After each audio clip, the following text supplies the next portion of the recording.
हे dear student, स्वागत करता हूं आप सबका एक बार फिर से बिहार बोर्ड के number 1 channel Bihar board study पे। जी दोस्तों, यानी आज के क्लास में हम लोग कवर करेंगे इंटरमीडिएट एग्जामिनेशन 2024 यानी 2024 के एग्जाम के लिए 12th ज्योग्राफी का चैप्टर 2 को कवर करेंगे, जिसका नाम क्या है, विश्व जनसंख्या वितरण घनत्व और वृद्धि। इस अध्याय में हम लोग VVI short and long question को कवर करने जा रहे हैं और आपको बता दें कि स्पेशल हम लोग 2024 के एग्जाम के लिए इसको तैयार किए हैं, जिसमें कई अनुभवी शिक्षकों द्वारा मिलकर के इसको तैयार किया है, जिसको कई सालों का पढ़ाने का एक्सपीरियंस, जो अपने एक्सपीरियंस से इन सभी क्वेश्चन को कलेक्ट किया है। आपको बता दें कि इस क्लास को आपको पूरी तरह से लास्ट तक देखना है और यहां से आपको लगभग आपको 70 से 80% क्वेश्चन आपके बोर्ड एग्जाम में आपको देखने को मिलेंगे और साथ साथ में ही आपको यहाँ 70 से 80% क्लास में ही याद हो जाएंगे, क्योंकि आपको बहुत सरल भाषा में आपको यानी समझाया जाएगा। आपको बता दें कि यहाँ सिर्फ और सिर्फ आपको सिर्फ सब्जेक्टिव या ऑब्जेक्टिव क्वेश्चन ही आपको यानी प्रोवाइड नहीं किया जाएगा, आपका पूरा कंप्लीट आपका सिलेबस को जो है कंप्लीट किया जाएगा, जिसमें सभी सब्जेक्ट का है, ना कि आपको सिर्फ ज्योग्राफी का ही आपको प्रोवाइड किया जाएगा। इसी तरह सभी सब्जेक्ट का हम लोग जो है सिलेबस को कंप्लीट करेंगे। उसका ऑब्जेक्टिव देखिए, पहले सब्जेक्टिव कवर करते हैं, उसके बाद इसका ऑब्जेक्टिव को लेंगे, उसके बाद आपको प्रैक्टिस करवाएंगे, इंपॉर्टेंट वीवीएस सारा क्वेश्चन जो है आपको यानी प्रोवाइड करेंगे इस चैनल के माध्यम से। तो इसलिए आप जो बच्चे नए हैं, चैनल को आप लोग सब्सक्राइब कर लेंगे और साथ में अपने दोस्तों को भी जम करके शेयर कर देंगे। तो चलेगा, इस सोच शुरू करते हैं और बाकी जितने सारे चैप्टर आप लोग का छूट गया है, चैनल में विजिट कीजिए, प्लेलिस्ट बना हुआ, आपको सारा चीज वहां से मिल जाएंगे। ठीक है, तो चलेगा, इस फर्स्ट क्वेश्चन आपके स्क्रीन पे आपके समक्ष में जैसे देख पा रहे हैं कि जनसंख्या परिवर्तन के कम से कम 3 घटक की व्याख्या कीजिए। ठीक है, फर्स्ट क्वेश्चन आपके स्क्रीन पे है। ठीक है, तो देखिए इसमें जनसंख्या परिवर्तन के 3 घटक जो निम्न है, आपको इसका महत्वपूर्ण 3 घटक आपका जो है क्या है, जन्म दर है, मृत्यु दर है और प्रवास है। ठीक है, ये क्या है, पहला क्या, जन्म दर, मृत्यु दर और प्रवास। ठीक है, दूसरे शब्दों में यह कहा जा सकता है कि जन्म दर, मृत्यु दर तथा प्रवास ऐसे 3 घटक है जिसके कारण किसी क्षेत्र की जनसंख्या आकार में परिवर्तन अनुभव किया जाता है। तो देखिए आपको बता दें, अगर मान लीजिए जनसंख्या परिवर्तन मतलब आपको बता दें कि 1000 जनसंख्या है यहाँ, अगर अचानक अगर आपको हम बता दें कि ये 300 मतलब क्या 700 तक आ जाए, तो ये क्या हुआ, परिवर्तन ना हुआ। यही परिवर्तन आखिर किसके रीजन से होता है, तो ये 3 परिवर्तन जिसके रीजन से हो सकता है, जन्म दर हो गया, मृत्यु दर हो गया, प्रवास। या अगर मान लीजिए 1000 ऑलरेडी पहले से जनसंख्या था और ये अचानक 1100 हो जाता है, तो यहाँ भी एक क्या परिवर्तन ही हुआ ना। तो इसका 3 महत्वपूर्ण घटक कौन कौन सा है, जन्म दर, मृत्यु दर और प्रवास। तो एग्जाम्पल के लिए इजी आपको यानी फॉर एग्जाम्पल के तौर पर आपको हम समझाएं, जैसे कि आपको पता होगा अपना भारत का जनसंख्या सबसे अधिक है अभी वर्ल्ड में, और ये परिवर्तन देखने को मिला था, जबकि पहले जो था यानी सेकंड में था, अभी क्या है, प्रथम में आ गया है। तो ये क्या परिवर्तन ही देखने को मिला है। तो चलिए हम लोग नेक्स्ट क्वेश्चन को चलते हैं, और ये तो आप लोग बिल्कुल अच्छे से नोट कर लीजिएगा, हो सके तो क्योंकि कॉपी और कलम के साथ बैठिए, आप लोग नोट कर लेंगे तो बेहतर होगा, क्योंकि यहाँ से जितने सारे क्वेश्चन को कलेक्ट किया गया है, ये सभी अभी आपके एग्जाम के लिए अति महत्वपूर्ण है और ये सभी पूछने का संभावना आपको ज्यादा है। ठीक है, क्वेश्चन देखिएगा, दूसरा नंबर क्वेश्चन आपके स्क्रीन पे, जनसंख्या वितरण को प्रभावित करने वाले 3 भौगोलिक कारकों का उल्लेख कीजिए। देखिए जनसंख्या वितरण को आखिर प्रभावित जो करता है वो तीन भौगोलिक कारकों का उल्लेख करने आपको कहा गया है। तो देखिए हम जनसंख्या वितरण को प्रभावित करने वाले 3 कारक जो निम्न है। ठीक है, प्रथम कारक इसका अगर जल की उपलब्धता, यानी जल की उपलब्धता के कारण भी जो है जनसंख्या क्या होगा, यानी वितरण को प्रभावित करेगा। अगर मान लीजिए पीने योग्य जल की पर्याप्त उपलब्धता वाले भूभाग पर मानव अपने बसने की प्राथमिकता प्रदान करता है। अगर मान लीजिए आप अगर कहीं बसे हुए, वहां का पानी आपको सही तरह से अगर पानी नहीं मिल रहा है पीने के लिए, नहाने के लिए, तो आप वहां क्या करते हैं, एक स्थान से छोड़कर के आप उस दूसरे स्थान पे जाते हैं जहां आपको जल अच्छे से सुविधा मिले और वो आपको शुद्ध जल मिले, आप वहां जाने का यानी सोचेंगे। ठीक है, तो ये जो होता है यानी जल की उपलब्धता से भी जो इसका यानी जनसंख्या वितरण को यानी प्रभावित कर सकता है। ठीक है, और देखिएगा भू आकृति, अब दूसरा क्या पॉइंट इसमें, क्या भू आकृति समतल, मैदानी तथा पर्वतीय एवं पठारी क्षेत्रों की तुलना में मानव निवास के लिए अधिक उपयुक्त होता है। देखिए ये मैदानी क्षेत्र जो है, पर्वत, पठार और इन क्षेत्रों के मुकाबले में मैदानी भागों में लोग बसना जो है पसंद करते हैं। ठीक है, और भू आकृति के कारण जो है लोग अच्छे यानी जो मैदानी, समतल मैदानी होता है उनमें ज्यादा जो है लोग बसने के सिलसिले से लोग जाते हैं। ठीक है, पठारों और पहाड़ों में लोग बहुत कम लोग जो है पसंद करते रहना। ठीक है, चलिए आगे देखते हैं हम लोग क्या, जलवायु यानी जलवायु परिवर्तन। देखिए जलवायु की वजह से भी जनसंख्या को जो है प्रभावित कर सकता है। ठीक है, जलवायु, क्योंकि देखिए अगर न्यू मौसम में परिवर्तन वाली मृदुल जलवायु दशा है, मानवीय बसाव के लिए अधिक अनुकूल होता है। अगर मान लीजिए मौसम अगर परिवर्तन यानी जो मनुष्य के लिए मौसम अगर अनुकूल यानी अनुकूल अगर रहेगा, अच्छा रहेगा मौसम, उसके अनुसार अगर रहेगा मनुष्य के लिए, तो वो जो है उन इलाकों में बसना ज्यादा पसंद करेंगे जहां अच्छा यानी सुविधा मिले, ना कि वो कि राजस्थानी इलाका में जाकर के जहां एकदम काफी धूप, गर्मी ज्यादा पड़ता है, तो वहां लोग रहना पसंद नहीं करेंगे। ठीक है, तो अपने अनुकूल यानी अपने मानवीय दशा के यानी बसने के अनुकूल वो जो है जलवायु में बसना यानी पसंद करते हैं। तो ये सबसे बड़ा भी जो है बहुत बड़ा यानी इफेक्ट डालता है यानी जनसंख्या परिवर्तन को प्रभावित करने वाला कारक में से तीसरा कारक ये भी है। ठीक है, तो ये थोड़ा आपका सवाल क्या था, सवाल को आप लोग एक बार देख लीजिए। जनसंख्या वितरण को प्रभावित करने वाले 3 भौगोलिक कारण जो आपको बता दिए, फिर से एक बार आप लोग हमें रिपीट मेरे साथ कीजिएगा। जल की उपलब्धता, दूसरा क्या भू आकृति, तीसरा क्या है जलवायु। तो ये 3 महत्वपूर्ण इसका प्रभावित करने वाले कारक थे जो आपको हम अभी बताएं। ठीक है, चलिए तो बिल्कुल आई होप उम्मीद है कि आपको यहाँ क्लास में भी याद हो गया होगा। ठीक है, मैं भी चलिए क्वेश्चन देखिएगा, 3 नंबर क्वेश्चन आपके स्क्रीन पे आपके समक्ष में। ठीक है, जन्म दर और मृत्यु दर में अंतर स्पष्ट कीजिए। बहुत ही लड्डू वाला प्रश्न है, इसलिए आपको हम कहते हैं ना हमेशा कि एक छोटा सा मोटिवेशनल क्विज आपको हम देते हैं हमेशा कि संघर्ष नहीं तकलीफ नहीं खाक मजा है जीने में, संघर्ष नहीं तकलीफ नहीं खाक मजा है जीने में, बड़े बड़े तूफान थम जाते हैं जब आग लगे हो सीने में। तो आप लोग को बिल्कुल निरंतर तैयारी करना है और अपना तैयारी से आपको कहीं भी जो है पीछे हटना नहीं है, बिल्कुल एकदम शेर की तरह आपको तैयारी करना है। ठीक है, लगातार नियंत्रण आपको तैयारी में लगे रहना है। क्वेश्चन देखिएगा, जन्म दर और मृत्यु दर में अंतर स्पष्ट कीजिए। देखिए जन्म दर की अगर बात करें तो देखिए जन्म दर तथा मृत्यु दर में अंतर, एक वर्ष में यानी एक वर्ष में प्रति 1000 जनसंख्या पर जीवित जन्म लेने वाले शिशु की जनसंख्या को जन्म दर कहा जाता है।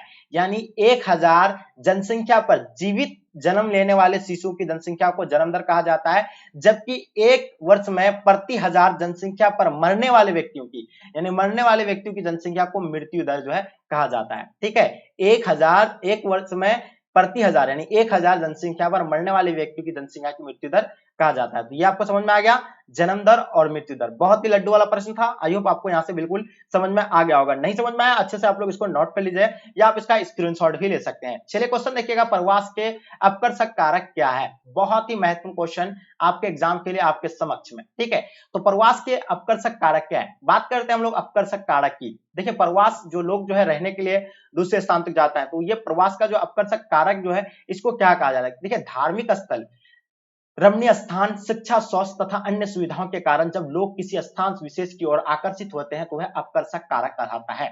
जब लोगों को अगर इन सारे सुविधाओं के लिए यानी शिक्षा, स्वास्थ्य तथा अन्य सुविधाओं के कारण जब लोग किसी स्थान विशेष की ओर जाता है, यानी क्या धार्मिक स्थल उसको मिल जाए, रमणीय स्थान मिल जाए, शिक्षा, स्वास्थ्य, अन्य सुविधा के कारण वो जो है लोग यानी एक स्थान अपना स्थान को छोड़ करके दूसरे स्थान में जो है अपने सुख के लिए जाते हैं, तो इसी को क्या कहा जाता है यानी अपकर्षक कारक जो कहा जाता है। दूसरा इसमें क्या है, यह धार्मिक स्थल। दूसरा इसमें क्या है, नगरीय सुविधा तथा आर्थिक परिस्थितियों के कारण जब लोग नगर की ओर प्रवास करते हैं तथा इसे अपकर्षक कारक कहा जाता है। यानी अपकर्षक कारक यानी जैसे कि नगर में देखिए गांव के मुकाबले में नगर में बहुत तरह की यानी सुविधा जो है ज्यादा है, लेकिन कुछ चीजें जो है गांव में भी जो है नगर के मुकाबले में यहाँ बहुत ज्यादा सुविधा है। तो यहाँ जो कुछ लोग जो है गांव पसंद नहीं करते हैं। ठीक है, गांव पसंद तो बिल्कुल क्योंकि इसीलिए नहीं करते क्योंकि गांव में उन सभी चीजों का जो है सुविधा उसको नहीं मिलता है, जिसके रीजन से क्या कहाँ जाने की ओर अग्रसर करता है, वो शहर की ओर भागते हैं लोग। क्यों, क्योंकि वहां जो हर तरह की उसको सुविधा मिलता है। तो अपने सुख सुविधा के लिए जो अपने गांव को छोड़ करके नगर की ओर प्रवास करते हैं, इसको ही जो आकर्षक कारक कहा जाता है। ठीक है, प्रवास के लिए जब व्यक्ति शिक्षा, स्वास्थ्य, सुरक्षा स्थान या प्रवास करता है तो उसमें लाभ या हानि दोनों हो सकता है, जो इसके निम्न परिणाम हो सकता है। लोग जो है नगर की ओर जाते हैं क्या करने के लिए, अपने सुख के लिए, चाहे उसको हानि हो या लाभ हो, दोनों हो सकता है। ठीक है, चलिए अब बात करते हैं हम लोग क्वेश्चन नंबर 5, जनसंख्या वृद्धि की परिभाषा दीजिए।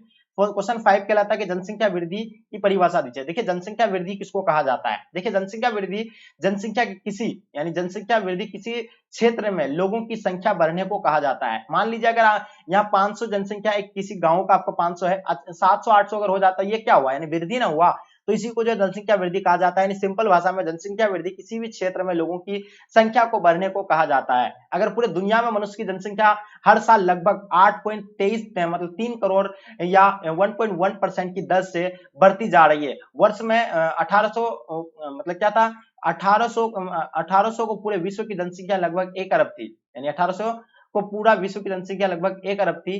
बट 2022 यानी 2018 होगा सर यहाँ, ठीक है, 2022 तक बढ़कर 8 अरब हो गया है। तो बताइए यहाँ 2018 होगा शायद। तो देखिए ये जो होगा आपका जनसंख्या 1 अरब थी और जब 2022 में बढ़कर ये कितना हो गया 8 अरब जनसंख्या हो गया है। तो ये तो है क्या है जनसंख्या जो 1.1% प्रति वर्ष जो है बढ़ते हैं। और आपको बता दें कि जनसंख्या जो सबसे अधिक अभी जो है किस देश का है वर्ल्ड में, पूरा दुनिया में सबसे अधिक जो है जनसंख्या किसका है, अपना भारत का है। दूसरा स्थान में किसका है, चीन का है। ठीक है, पहले तो जो था चीन था, लेकिन अब जो है क्या आ गया, चीन को पछाड़ दिया अपना भारत। ठीक है, तो ये जो था यानी बिल्कुल जनसंख्या वृद्धि की परिभाषा था, बहुत सिंपल भाषा था। आगे देखिएगा हम लोग क्वेश्चन नंबर 6 आपके समक्ष आपके स्क्रीन पे। क्वेश्चन नंबर 6 में कहलाता है कि प्रवास के अपकर्षक और प्रतिकर्षक कारक में अंतर स्पष्ट कीजिए। हम बात करते हैं प्रवास के अपकर्षक कारक की। ठीक है, देखिए, जब व्यक्ति नगर की सुविधा तथा आर्थिक अवसरों से आकर्षित होकर नगर की ओर प्रवास करते हैं, उसे अपकर्षक प्रेरित प्रवास कहलाता है। इससे पहले वाले क्वेश्चन में भी आपको बताए थे कि अपकर्षक कारक उसको कहा जाता है, यानी जब मनुष्य अपना सुख सुविधा के लिए यानी गांव को छोड़ करके यानी मतलब नगर की ओर यानी जहां उसको सुविधा मिलता है वो उस उधर यानी जाते हैं, तो उसी को जो क्या कहा जाता है, यानी अपकर्षक कारक कहा जाता है। बिल्कुल आपको समझ में आ गया है। जब मनुष्य अपने सुविधा को देखते हुए सुविधा के लिए दूसरे मतलब क्षेत्र में जाते हैं, अपना स्थान को छोड़कर दूसरे स्थान में जाते हैं, इसी को जो है क्या कहा जाता है, यानी क्या कहा जाता है, यानी अपकर्षक होता है, यानी अपकर्षक कारक कहा जाता है। ठीक है, चलिए आगे दूसरा पॉइंट अगर देखिए, ये कारक जनसंख्या भी किसी क्षेत्र की ओर आकर्षित करते हैं और विशेषकर नगरों की ओर सबसे अधिक ज्यादा जो है लोग बसना पसंद करते हैं, नगर की ओर जो है अपना सुख सुविधा को देखते हुए नगर की ओर लोग जाते हैं। तो यही हो गया क्या, यानी अपकर्षक कारक हो गया। अब बात करते हैं तीसरा पॉइंट, ये प्रवास किए जाने वाले क्षेत्र की जनसंख्या में वृद्धि करते हैं। ठीक है, अगर मान लीजिए जाहिर सी बात है, अगर गांव से किधर जाएगा, नगर की है, तो वहां का जनसंख्या क्या होगा, वृद्धि होगा ना। ठीक है, क्वेश्चन देखिएगा आपके स्क्रीन पे। अब बात करते हैं हम लोग, वो अपकर्षक कारक तो हम लोग बता दिए, अब बात करते हैं प्रतिकर्षक कारक, क्योंकि अपकर्षक और प्रतिकर्षक कारक में अंतर बताया। ठीक है, तो हम आपको क्या बताएं, अभी तो अपकर्षक कारक बताए, अब दूसरा पॉइंट क्या है इसका, प्रतिकर्षक कारक।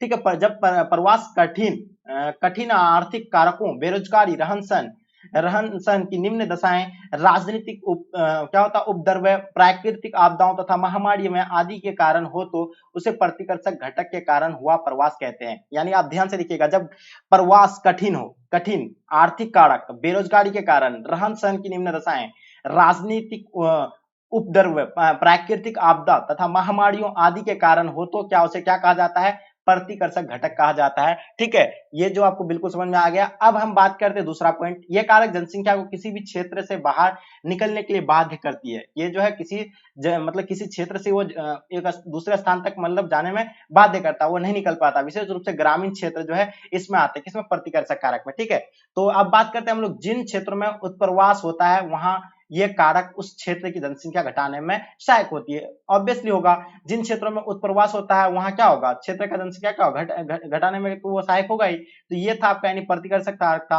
अपकर्षक और प्रतिकर्षक कारक का ये था अंतर, जो आपको समझ में आ गया होगा। अच्छे से इसको आप लोग कॉपी लेकर के नोट डाउन कर लेंगे तो बेहतर रहेगा, क्योंकि यहाँ से आपको सवाल काफी देखने को मिलेंगे। अब हम लोग चलते हैं 7वां नंबर क्वेश्चन, जो आपके समक्ष आपके स्क्रीन पे आ गया। सभी क्वेश्चन आपको अति महत्वपूर्ण आपके लिए क्वेश्चन है, और यहाँ से आपको लगभग क्वेश्चन जो आपको देखने को मिलेंगे, इसलिए कि क्वेश्चन को अच्छे से आप लोग नोट करने का प्रयास कीजिएगा। ठीक है, तो देखिए अब बात करते हैं अप्रवास तथा उत्प्रवास में अंतर स्पष्ट करें। तो आपको बता दें, अप्रवास की अगर हम लोग पहले सबसे पहले उत्प्रवास की बात करते हैं, यानी उत्प्रवास किसे कहते हैं। देखिए, किसी व्यक्ति द्वारा उस भौगोलिक इकाई को छोड़ देने को कहते हैं जिसका वह मूल निवासी होता है। वर्तमान काल में उत्प्रवासी अपने देश को छोड़ देता है। यानी आपको बता दें, उत्प्रवास उसको कहा जाता है, देखिए मान लीजिए आपका जिस जगह जन्म हुआ था, यानी जिस जगह जन्म हुआ था उस जगह को छोड़ करके दूसरी जगह चल जाते हैं। यानी मान लीजिए आपका जन्म इंडिया में हुआ था और अपना इंडिया को छोड़ करके अदर कंट्री में चले जाते हैं। ठीक है, नेपाल में चले जाते हैं, बांग्लादेश में चले जाते हैं, पाकिस्तान में, तो इसी को जो है क्या कहा जाएगा, यानी उत्प्रवास कहा जाएगा। ठीक है, वहीं जस्ट इसका आपको बता दें क्या, अप्रवास। अब हम लोग बात करते हैं अप्रवास की बात करते हैं। वर्तमान काल में उत्प्रवासी को अपने देश को छोड़ देता है, ये तो हो गया, किसी अन्य देश में जाकर बच जाता है, तो इसी को तो उत्प्रवास कहा जाता है। इसके विपरीत अप्रवास क्या होता है, क्या, जिसमें व्यक्ति कहीं और से आकर किसी स्थान पर बच जाता है, मतलब वो कहीं दूसरे जो मतलब क्या, अगर मान लो कोई मान लो मुंबई से कहाँ आ गया, बिहार आ गया, अपना बिहार आ गया, तो वो क्या होगा, अप्रवास हो जाएगा। यानी मान लीजिए अगर वो जो है क्या, मान लीजिए अगर क्या चीन से कोई लोग जो है यहाँ का अपना कंट्री में इंडिया में आ जाए, तो ये क्या हो जाएगा आपका, यानी अप्रवास हो जाएगा। ठीक है, एग्जाम्पल के तौर पर, यानी जो अदर कंट्री से अगर मान लीजिए अपना देश में आ जाता है, तो ये क्या होगा, अप्रवास होगा। यहाँ से अगर जो दूसरा देश में जाएगा वो प्रवास हो जाएगा। जस्ट इसका ऑपोजिट है, मान लीजिए अगर यहाँ दिल्ली से कहाँ अपना बिहार आ जाएगा, तो ये क्या हो जाएगा, अप्रवास हो जाएगा। और वहीं अगर हम लोग अगर क्या, वो दिल्ली से जो वहां से छोड़ करके और दिल्ली से वो छोड़ के आने का, ये क्या होगा उसका, यानी उत्प्रवास होगा। यानी मान लीजिए अपना बिहार से वो अपना किसी व्यक्ति का, मान लीजिए आप लोगों का ही जो है जन्म किसी का बिहार में हुआ है, और वो अपना बिहार को छोड़ करके दिल्ली चले जाता है, तो इसी को जो है क्या कहा जाएगा, उत्प्रवास कहा जाएगा। तो देखिए आपको क्लास में ही याद हो जाना चाहिए, सिंपल सा क्वेश्चन है, एकदम साधारण सा है, अच्छे से आप लोग नोट डाउन कर लीजिएगा, कॉपी और कलम के साथ बैठिए, बहुत इजी क्वेश्चन है। हमें नहीं लगता है कि आपको जो है अलग से याद करने की जरूरत होगी, क्योंकि यहाँ आपको सरल भाषा, सिंपल भाषा में आपको हम समझाने का प्रयास करते हैं। क्वेश्चन देखेंगे, क्वेश्चन नंबर 8 आपके समक्ष आपके स्क्रीन पे, जनांकीय संक्रमण सिद्धांत की 3 अवस्थाओं को उदाहरण सहित स्पष्ट कीजिए। देखिए, जनांकीय संक्रमण सिद्धांत के 3 महत्वपूर्ण अवस्था है। जो फर्स्ट इसका चरण क्या है, उच्च जन्म दर और मृत्यु दर धीमी जनसंख्या में वृद्धि का कारण बनती है। पहला क्या है, अगर उच्च जन्म दर होगा ठीक है, और मृत्यु दर धीमा होगा तो ये जो है क्या है, जननांगीय संक्रमण का प्रथम स्टेज कहा जाता है इसको, ठीक है। दूसरा स्टेज इसका क्या है, मृत्यु दर गिरती है लेकिन जन्म दर क्या होता है, उच्च बना रहता है, तो ये भी जो है दूसरा स्टेज इसको कहा जाएगा, जिससे जिससे जनसंख्या में तेजी से वृद्धि होती है। ये जो जनसंख्या संक्रमण सिद्धांत का दूसरा अवस्था है। अब बात करें तीसरा अवस्था क्या है, जन्म दर गिरने लगती है इसलिए जनसंख्या वृद्धि धीमी होने लगती है। तो ये जो था तीसरा स्टेज है, तो यही जो है जनसंख्या संक्रमण का सिद्धांत का ये तीसरा आपको जो है क्या है अवस्था आपको बता दिए, जो महत्वपूर्ण था आपके एग्जाम के लिए। चलिए आपके देख लेते हैं हम लोग क्वेश्चन नंबर 9 जो आपके स्क्रीन पे, प्रवास प्रवाह से आप क्या समझते हैं। देखिए बहुत इंपॉर्टेंट क्वेश्चन है, यहाँ से आपको सवाल जो है लगभग क्वेश्चन आपको एग्जाम में देखने को मिलेंगे, इसलिए आपको क्वेश्चन को एक एक क्वेश्चन को अच्छे से समझना है। देखिए प्रवास प्रवाह से आप क्या समझते हैं। अगर हम लोग प्रवास प्रवाह की बात करें, देखिए किसी कारण बस व्यक्ति अपने पूर्व निवास स्थान को छोड़कर दूसरे स्थान पर जाकर बसने की प्रक्रिया को प्रवास कहा जाता है। इसमें कुछ दूरी तय करना तथा निवास स्थान में परिवर्तन प्रमुख प्रक्रिया, जन्म दर मृत्यु दर ये अतिरिक्त एक और कारक या घटक जो जनसंख्या को वृद्धि को प्रभावित करता है। तो ये देखिए प्रवास जो है आपको क्या बताएं, एकदम सिंपल सा भाषा, अपना गांव छोड़ करके आप किसी शहर नगर या कहीं दूसरे जगह जाकर के आप बसते हैं, तो इसी को जो है क्या कहा जाता है, प्रवास प्रवाह कहा जाता है। अब प्रवास जो कहा जाता है उसी को क्या कहा जाता है, प्रवास कहा जाता है। इसमें कुछ दूरी तय करना तथा निवास स्थान में परिवर्तन प्रमुख प्रक्रिया, जन्म दर मृत्यु दर के अतिरिक्त एक कारक या घटक जो जनसंख्या वृद्धि को प्रभावित करता है, ये जो है प्रवाह जो है इसको कहा जाता है, ठीक है। तो ये जो था आपका यानी क्या प्रवास का ये जो है प्रवाह से आप क्या समझते हैं, ये आपको बिल्कुल आई होप समझ में आ गया होगा। अब हम लोग बात करते हैं क्वेश्चन नंबर आपके स्क्रीन पे 10वां नंबर क्वेश्चन आपके समक्ष आपके स्क्रीन पे, काफी इंपॉर्टेंट क्वेश्चन है। क्या कहलाता है, प्रवास के अपकर्षक कारक क्या है, उदाहरण बताइए। ये भी तो आपको प्रवास का अपकर्षक कारक तो हम ऊपर में आपको बता दिए, लेकिन यहाँ आपको फिर से अलग से हम फिर से बताने का प्रयास करेंगे, बहुत इजी सा है। प्रवास के कुछ अपकर्षक कारक जो बेहतर आर्थिक अवसर, बेहतर रहने की स्थिति, सुखद जलवायु, सामाजिक शांति, राजनीतिक स्थिरता, जीवन की और संपत्ति की सुरक्षा, बेहतर शिक्षा और स्वास्थ्य सुविधाएं आदि। उदाहरण के लिए दिल्ली एनसीआर क्षेत्र बेहतर आर्थिक अवसर प्रदान करता है और यही वजह है कि बहुत सारे लोग वहां प्लान करते हैं और लोग रहना पसंद करते हैं। तो प्रवास जो होता है अपने बेहतर सुख सुविधा के लिए, सामाजिक शांति के लिए, राजनीतिक स्थिरता के लिए, जीवन और संपत्ति की सुरक्षा के लिए, बेहतर शिक्षा के लिए, स्वास्थ्य के लिए जो लोग एक स्थान से दूसरे स्थान में जाते हैं, तो इसी को जो है प्रवास का अपकर्षक कारक कहा जाता है। अंडरस्टैंड। हमें उम्मीद है आपको बहुत समझ में आ गया होगा इन सारे क्वेश्चन, जो आपके लिए टॉप 10 क्वेश्चन इस चैप्टर को हम लोग यहाँ से, जो दूसरा चैप्टर था आपका यानी चैप्टर आपका जो था यानी दूसरा जो चैप्टर था आपका यानी इस चैप्टर को हम लोग कंप्लीट कर लिए, जिसका नाम क्या था यानी विश्व जनसंख्या वितरण, घनत्व और वृद्धि। ये टॉपिक को अभी हम लोग क्लियर किए हैं, जो काफी इंपॉर्टेंट था आपके एग्जाम के लिए, और इसको हम लोग कंप्लीट होने के बाद जो है इसका ऑब्जेक्टिव क्वेश्चन आप लोग को प्रोवाइड करेंगे, तो बिल्कुल आप लोग लगे रहिएगा। साथ में इसका प्लेलिस्ट में जाकर के आप लोग चेक कर लीजिएगा, किसी भी बच्चों का छूट गया पहला अध्याय तो आप जाकर के प्लेलिस्ट में जाकर चेक कर सकते हैं, आपको वहां जो इसका पूरा सोल्यूशन मिल जाएंगे, साथ में इसका ऑब्जेक्टिव भी जो है आपको यानी मिल जाएंगे। तो उम्मीद है कि आपको बिल्कुल क्लास पसंद आया होगा, पसंद आए तो एक लाइक करके जम करके अपने दोस्तों को जरूर शेयर करें, ताकि इससे आप लोग के दोस्त लोगों को भी जो है हेल्प हो पाएंगे। तो चलिए गाइस, यहीं तक आज के क्लास को हम लोग इन करते हैं। जब तक के लिए जय हिंद, जय भारत।